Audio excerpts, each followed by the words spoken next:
Hello traders, this is Okana here, and we're going to talk about a strategy called Simple Balance System. It's here on binaries.sock.com. We will put the link below in the description, so go check it out, read it, and especially check out the indicators involved if you're not familiar with them already: Stochastic, Relative Strength Index, and a couple of moving averages that we're using. So Relative Strength Index tells you about the trend, if it's trending up and is strong or not, and Stochastic is good for overbought, oversold positions, which indicate whether a support's gonna hold or a resistance gonna hold.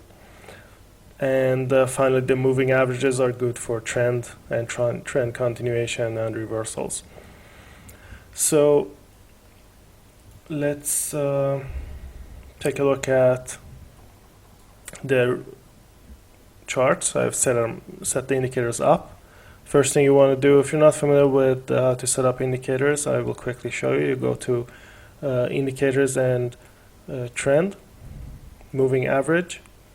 Use a 5 moving average and a 10 moving average. So you have to do it twice and choose different colors. Moving average exponential, so EMA, okay? A 10 and a 5, and you choose different colors like I have here. As you can see, the red one, the 10 period is orange red, and the blue one is a 5 period. Okay, so next indicator is oscillator. These both next indicators are oscillators, relative strength index. Choose period 14 and set up the level 50 as well as 30 and 70. I think these two are already standard, but set up the 50 because we need this, and also insert stochastic oscillator 1433. The standard is 533. Choose 14. That's all you need to do. And as you can see here, everything is set up. So I just scrolled to a nice trending position. As you can see here, price just came above the resistance here, so it broke it, became support. So here already price gave us a signal because the moving average, if I zoom in so maybe you can see this better. Okay, so our first signal comes when price moves up and the EMA has crossed. It's easier to see if I remove the line here. You can see EMA, the 5 EMA has crossed the EMA 10 from below and up after this candle closed. The stochastic should not be overbought, but as you can see it's above level 50. That's good. Is moving up. The blue line crossed the red one from below, and the RSI is above 50, so the rules seem to be correct. Now here there was low volatility, not much happened, and the next signal that we got when stochastic was not overbought was here. It was again moving up and RSI was moving up, so again after this candle when the EMA crossed, so here was a winning signal this time. And let's see, another signal came later here. Again EMA is crossed and RSI was above. Stochastic was moving up but not overbought. If it's very close to 80, you might want to avoid taking the trade, but if it's moving up, that's good, and if its price is trending up. So most importantly, you want to check out the trend, the price. So pay attention to price action, this resistance becoming support, and you're going to get more accurate signals if you look at it that way instead of only focusing on the indicators. So keep that in mind. If you don't know about price action, go to our channel, check out the playlist, and go to price action, binary options price action analyzes and trades, and it will show you how to apply price action trading. And the next thing we're going to look at is how to do put options. I'm going to show you an area where price was falling, so let's see what kind of signals we can find here.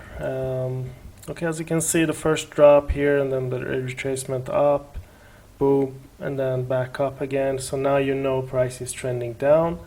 The first signal that looks good is here, because you have the moving average crossing right here as price is dropping, and the stochastic was not completely oversold, so it was moving down from overbought, and the RSI was below the 50. So that was the first signal. And let's see what else we find. We have another one here after this candle here. The moving average crossed. So the moving average 5 crossed from above and crossed the 10 moving average 10 from above, and now is below it after this candle here. And RSI is below, and moving stochastic is moving down. So that's the second signal. So as you can see, this is how you try to localize. You look for the trend, you wait and see if we are starting to get lower highs, lower lows. That's a downtrend, and then you look for the EMA crosses, and you know it's confirmed. The trend is confirmed. So don't go for the signals when the stochastic is very oversold. And also, as you can see, I'm using the 5-minute time frame. You can, of course, use other time frames if you want more accurate signals. Maybe you can look at the 15-minute time frame instead, or even higher. So it's up to you. You should back test. You should check out the demo. So look for trending areas. And about expiries, that's the more difficult part. For example, in this case, when price broke this resistance here, as you can see, it finally broke here. You got the moving averages crossing already up here after this candle. Remember, I'm back testing now that I'm showing you. In reality, the moving averages might not cross until this candle is actually closed. So oftentimes you have to wait. Sorry, we were on the wrong time frame there, but regardless, doesn't matter. This is on the 30-minute time frame if you want more accurate signals. So as you can see, it can be difficult to see when it actually crossed. It could be after this candle, and then sometimes you get a large movement, and then when the moving averages have crossed, you will have a retracement down, which can give you a loss. So you have to be careful. That's why you should pay attention to price action and draw your support resistance lines, because in this case you would have waited, for example, for the resistance to become support before entering, and you would have a much better entry for the trade. So keep that in mind. Check out the price action playlist on our channel to learn more about that.